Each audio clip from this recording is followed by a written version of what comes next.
திடீர்னு பேச சொல்லிட்டாங்க. முடிந்தவரை தெரிந்ததை பேசுகிறேன்.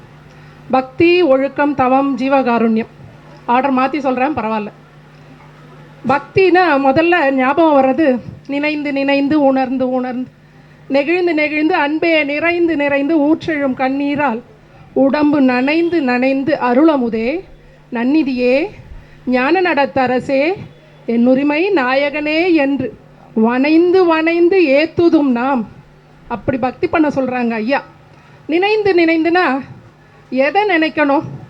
இறைவனை நினைக்கணும், இறைவனுடைய பெருமையை நினைக்கணும், அவனோட புகழை நினைக்கணும், அவனோட உன்னதத்தை, அவனின் ஆற்றலை, இறைவனின் வல்லவத்தை எல்லாம் நினைக்கணும். நமக்கு ஒரு சிலருக்கு அது தெரியவே தெரியாது. இறைவன் சாமி நம்ம கேட்டதெல்லாம் கொடுக்கும், நம்ம அதுக்கு ஒரு விலை கேட்கணும், பூ போடணும், 2 படையல் போடணும். அப்படி உள்ளவங்களும் இருக்காங்க, இறைவனை நன்கு உணர்ந்தவங்களும் இருக்காங்க. அப்படி நன்கு உணர்ந்தவர் நம் பெருமான். அவர் உணர்ந்ததை நமக்கும் சொல்லி தராரு, இப்படி பக்தி பண்ணுங்க, இதெல்லாம் நினைங்கன்னு. அப்போ நம்ம எப்படி நினைக்கணும்? வள்ளல் பெருமான் நம் ராமலிங்க சாமி நமக்காகவே, நம்மை திருத்துவதற்காகவே, நம்மையெல்லாம் வழி நடத்துவதற்காகவே வருவிக்க உற்றார் என்று அவரை நினைக்கணும். அவருடைய அந்த வருவிக்க உற்றது சொல்றார், அகத்தே கருத்து புறத்து வெளுத்திருந்த உலகர் அனைவரையும் ஜகத்தே திருத்தி சன்மார்க்க சங்கத்தை அடைவித்திட அவரும் இகத்தே பரத்தை பெற்றிட வருவிக்க உற்றேன் அருளை பெற்றேனேன்னு சொல்கிறாங்க. நமக்காக வந்திருக்கார், நம்மளையெல்லாம் திருத்த வந்திருக்கார். வேறு எந்த தெய்வமாவது அந்த மாதிரி சொல்கிறாங்களா? இவர் நான் உங்களுக்காக வந்தேன். அதுவும் இறைவன்கிட்ட என்ன வரம் வாங்கிட்டு வந்தார் தெரியுமா? உலகினில் உயிர்களுக்கு உறும் இடையூறெல்லாம் விலக நீ அடைந்து விலக்குக மகிழ்கன்னு இறைவன் பெருமானுக்கு அருள் கொடுத்து அனுப்பிச்சிருக்காராம். உலகினில் உயிர்கள் யாரு? நாம் எல்லாரும் தான். நம்ம எல்லாம் என்ன கஷ்டப்படுறோமோ, என்ன துயர்படுறோமோ எல்லாத்தையும் விலக நீ அடைந்து, பெருமான் கிட்ட சொல்றாராம், போய் அவங்கள அடைந்து, அவங்களோட கஷ்டம் எத்தவோ அதை நீ அடைந்து அதெல்லாத்தையும் நீ விலக்குக, அதனால மகிழ்க அப்படின்னு சொன்ன. நம்ம கூட யாருக்காவது ஒரு சிறிய உதவி, சின்ன உதவி செஞ்சா நமக்குள்ள ஒரு திருப்தி, ஒரு மகிழ்ச்சி வரும். ஆனா பெருமான் உலக உயிர்கள் அத்தனை பேரையும் காப்பாத்துறதுக்காக, அவர்களுக்கு வரும் இடையூறு எல்லாத்தையும் காப்பாத்துறதுக்காக பெருமான் வருவிக்க விட்டுருக்கார். அதை நினைக்கணும், அதை உணரணும். எப்படி உணர முடியும்? நமக்கு எத்தனையோ கஷ்டங்கள் வந்திருக்கும், எத்தனையோ நம்மளுடைய தீவினை நம்மளை தொடர்ந்து வந்துட்டே இருக்கும், நம்ம பிறவி முழுக்க வந்துட்டே இருக்கும். எப்போ எது எப்போ தாக்கும்னு தெரியாது. அப்போ அந்த தீவினை வந்திருக்கும் போது, நம்ம அந்த தீவினை வந்திருக்கும் போது அதை நம்ம இறைவன் கிட்ட பக்தி செய்து அதுலேருந்து இறைவன் நம்மளை காப்பாற்றி இருப்பார் இல்லையா? கண்டிப்பாக காப்பாற்றி இருப்பார். அப்படி காப்பாற்றி இருந்தா அந்த காப்பாற்றியதை உணரணும், நினைந்து உணர்ந்து அப்போ நெகிழணும். ஓ, இறைவன் நம்மளை எப்படி காப்பாற்றியிருக்கார், நம்மளை எவ்வளோ பெரிய இடர்லேருந்து நம்மளை காப்பாற்றியிருக்காருன்னு நெகிழணும். அப்படி நெகிழ்ந்தால், உண்மையாக நெகிழ்ந்தால், உணர்ந்து நெகிழ்ந்தால் கண்ணில் தண்ணி வரும், ஊற்றெழும் கண்ணீர், அதனால் உடம்பு நனையணுமா? அப்போ எவ்வளோ நினைக்கணும், எவ்வளோ உணரணும், எவ்வளோ நெகிழணும். சரி, இப்படியெல்லாம் நினச்சி நெகிழ்ந்து பக்தி செய்யணும். அப்போது பக்தியில் ஒரு ஒழுக்கம். நான் கொண்ட விரதம் நின் அடியலால் பிறர் தம்மை நாடாமை ஆகும். பக்தியில் அந்த மாதிரி ஒரு ஒழுக்கத்தில் இருக்கணுங்க. வேற எங்கேயும் போகக்கூடாது. இறைவன் ஒருத்தந்தான். அதுலேயும் வள்ளலார் சன்மார்க்கத்தில் வந்துட்டா வள்ளலார் மட்டும்தான் இறைவன் அப்படிங்கிறதுல ஒரு விரதமாக கொண்டு, இறைவன் வள்ளலார் தான். நிறைய பேர் சொல்கிறாங்க வள்ளலாரை வணங்கக்கூடாது, என்னை வணங்கி கொண்டு இருக்கிறார்கள் அப்படின்னு பெருமான் சொன்னதை மட்டும் எடுத்துக்கிறாங்க. அருள்பாவை மொத்தமாக படித்தா என்னை இறைவனாகவே வளர்த்து கொண்டிருக்கிறாயின்னு பெருமான் பாடியிருக்காங்க. அந்த பாடலெல்லாம் விட்டுடுறாங்க. அப்போ நான் கொண்ட விரதம் நின்னடியலால் பிறர் தம்மை நாடாமை ஆகும். அப்படி அந்த பக்தி செய்யும் போது நிறைய தடைகள் வரும். அந்த விரதத்தை கடைபிடிக்கும் போது ஒன்றும் இல்லை, ஒரு சாப்பாட்டு விரதம் வச்சுட்டு இருப்போம், இன்னைக்கு சாப்பிடக்கூடாது, ஒரு பொழுது இருக்கலான்னு. அப்பதான் ஏதாவது ஒரு பொருள் சமைப்பாங்க, வாசனை கமகமான்னு வரும், அப்பதான் பசி எடுக்கும், ஏதாவது வரும். அந்த ஒரு சின்ன விரதத்தையே நம்மளால அந்த விரதத்துல அந்த வைராக்கியத்தை வச்சுட்டு இருக்க முடியாது. அப்போ இறைவனை நான் கொண்ட விரதம் நின்னடியலால், வேற யார்கிட்டயும் போகக்கூடாது. அப்போ நமக்கு ஒரு கஷ்டம் வரும்போது நம்மளை கூப்பிடுவாங்க, ஏய் வா இந்த சாமியை கும்பிடு, இந்த சாமிக்கு சக்தி அதிகம், இந்த சாமி உன்னை காப்பாத்திடுவார்.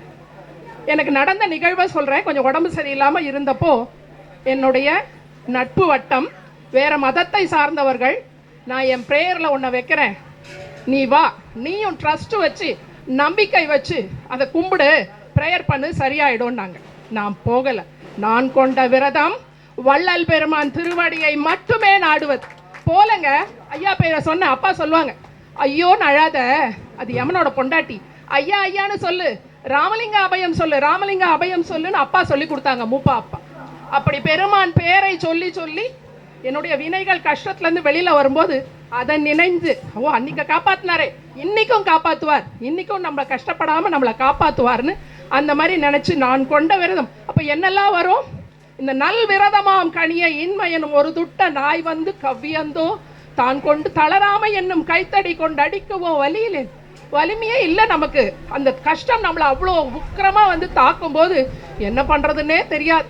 அந்த நல் விரதமாம் கனியை இன்மையனும் ஒரு துட்ட நாய் வந்து கவ்வியந்தோ தான் கொண்டு போவதினி என் செய்வேன், தளராம என்னும் ஒரு கைத்தடி கொண்டு அடிக்கவோ வலியிலேன் சிறியனேன் தன்முகம் பார்த்தருளுவாய்னு அந்த இறைவன்கிட்டயே சொல்லணும்.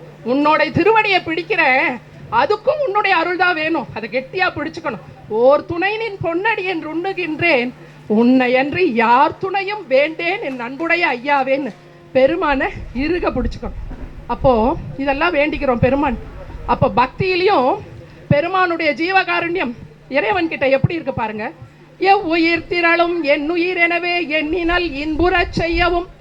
இது பெருமானுக்கு மட்டும்தான் இல்லை, நம்மளாமும் நம்மை அடுத்தவர்கள், நம்மை நாடி வருகின்றவர்கள் நம்ம கிட்ட என்ன உதவி கேட்குறாங்களோ, சின்ன சின்ன உதவி நம்மளால் இயன்றது, அவங்களுடைய மொத்த துக்கத்தையும் மொத்த கஷ்டத்தையும் நம்மளால நிவர்த்திக்க முடியலைன்னாலும் எவ்வுயிர் திரளும் என் உயிர் எனவே எண்ணினல் இன்புறச் செய்யவும் அவ்வுயிர்களுக்கு வரும் இடையூற்றை அகற்றியே அச்சம் நீக்கிடவும் செவ்வையுற்று உனது திருப்பதம் பாடி சிவசிவ என்று கூத்தாடி ஒவ்வொரு களிப்பால் அழிவுறாதிங்கே ஓங்கவும் இச்சை காணெந்தாய். இது பெருமான் பாடினாரு. ஆனா அவருடைய இந்த பாடலை நம்ம எடுத்துண்டு நம்ம இதை மாதிரி பக்தி செய்யணும், நம்ம இதை மாதிரி கேட்கணும். என்னை யார் வந்து என்னை எடுத்தார் சுகம் வாய்ந்திடல் வேண்டும்னு பெருமான், அப்படி பெருமான் கேட்டு அவ்வளோ அருளையும் அடைஞ்சு கடவுள் நிலையறிந்து அம்மயமாகி கடவுளாய விளங்குறார். அப்போ அவர் நம்மளை காப்பார் என்பதை நம்பி அவர்கிட்ட நம்ம நம்மளுடைய வேண்டுதல் எல்லாம் சொல்லலாம். இப்போ தவம் பற்றி அக்கா நிறைய பேசுனாங்க. அப்போ தவம் பற்றி பேசும்போது நம்மளால் வந்து தவம் பண்ணுறது கொஞ்சம் கஷ்டமான விஷயந்தாங்க. காலையில் எழுந்துக்கணும், பல் விளக்கணும், மலஜலம் கழிக்கணும், அப்புறமா வெத்தலைப்பாக்கு போடணும், எல்லா ஒழுக்கமும் இருக்குது. அதுக்கப்புறம் போய் அண்ணன் சொன்னாங்க, ஒரு ஒரு சொற்பொழிவில் அண்ணன் சொன்னாங்க, போய் கண்ணை மூடிட்டு உடனே உட்காந்தா புருவமத்தி தியானம் பண்ணால் அங்கே என்ன உணர்வு வரும்? முதல்ல நாசி வலது பக்கம் சுவாசம் போகணும். அப்படி சுவாசம் போகணும்னு அந்த காலத்தில் வந்து இங்கே ஒரு கட்டை வச்சுக்கிட்டாங்க, எல்லாம் பண்ணாங்க முனிவர்கள். நம்ம இப்போ அந்த மாதிரி வேஷம்லாம் போட்டால் நம்மளை பார்த்தா சிரிப்பாங்க. அப்போ என்ன சொல்கிறாங்க, அருட்பா பாடல்களை உணர்ந்து சொல்லுங்க, பெருமானுடைய திரு நாமத்தை உணர்ந்து சொல்லுங்க, சுவாசம் ஆட்டோமேட்டிக்காக இயல்பாக வலது பக்கம் வரும். அப்புறமா மனம் நெகிழும், மனம் ஒருமைப்படும், பிறகு உக்காந்து தவம் பண்ணுங்கன்னு சொன்னாங்க. அது உண்மை, அதை அப்படியே எடுத்துக்கணும். யாரெல்லாம் இந்த மாதிரி சொற்பொழிவுகள் வந்து கேட்கும் போதெல்லாம் யார் என்ன சொல்கிறாங்களோ அதில் நமக்கு தேவையானவற்றையெல்லாம் அப்படியே பிடிச்சிக்கணும்.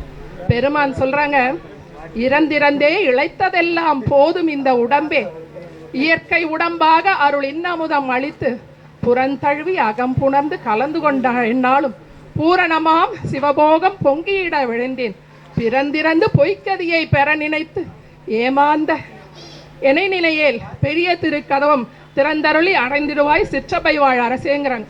அதையும் இறைவன் கிட்ட தான் கேட்குறாங்க. இறந்து இறந்து இழைத்ததெல்லாம் இந்த உடம்பு போரும், இயற்கை உடம்பாக அருள் இன்னமுதம் அழின்னு கேட்குறாங்க. இந்த பாடலையும் நம்ம வேண்டிக்கிட்டு எனக்கும் அந்த மாதிரி நிலை வேணும்னு பக்தி, ஒழுக்கம், ஜீவகாருண்யம் எல்லாத்தையும் கடைபிடித்து நாமும் மரணமில்லா பெருவாழ்வு என்ற ஒன்றை அடைய முயற்சிப்போம், நல் முயற்சி செய்வோம். பெருமான் திருவடியை இறுக பிடித்துக் கொள்வோம். இறுக பிடித்து கொண்டேன் பதத்தை இனி நான் விடுவேனோ, எந்தாய் பாதம் பிடித்த கையால் வேறு தொடுவேனோ என்ற உறுதியோடு வள்ளல் பெருமான் திருவடியை இறுக பிடித்து கொண்டு அவர் சொன்ன நெறிகளை எல்லாம் கடைபிடித்து ஒழுக்கங்களை எல்லாம் கடைபிடித்து நாமும் நல்வாழ்வு பெறுவோம், ஆன்ம லாபம் அடைவோம். வாய்ப்பு தந்ததற்கு திடீரென ஒரு வாய்ப்பு, என் பேர் போடலை, திடீரென வாய்ப்பு தந்தமைக்கு நன்றி பாராட்டி விடைபெறுகிறேன். நன்றி, வந்தனம்.